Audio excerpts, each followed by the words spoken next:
اور اگر کوئی مشرک تم سے پناہ کا خواستگار ہو تو اس کو پناہ دے دو یہاں تک کہ وہ کلام اللہ کو سننے لگے، پھر اس کو امن کی جگہ واپس پہنچا دو، اس لیے کہ یہ بے خبر لوگ ہیں۔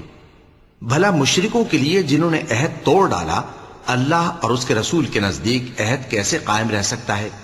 ہاں، جن لوگوں کے ساتھ تم نے مسجد حرام یعنی خانہ کعبہ کے نزدیک عہد کیا ہے، اگر وہ اپنے عہد پر قائم رہیں تو تم بھی اپنے قول و قرار پر قائم رہو، بے شک اللہ پرہیزگاروں کو دوست رکھتا ہے۔ بھلا ان سے عہد کیوں کر پورا کیا جائے جب ان کا یہ حال ہے کہ اگر تم پر غلبہ پا لیں تو نہ قرابت کا لحاظ کریں نہ عہد کا۔ یہ منہ سے تو تمہیں خوش کر دیتی ہیں لیکن ان کے دل ان باتوں کو قبول نہیں کرتے اور ان میں اکثر نافرمان ہیں۔ یہ اللہ کی آیتوں کے عوض تھوڑا سا فائدہ حاصل کرتے اور لوگوں کو اللہ کے رستے سے روکتے ہیں۔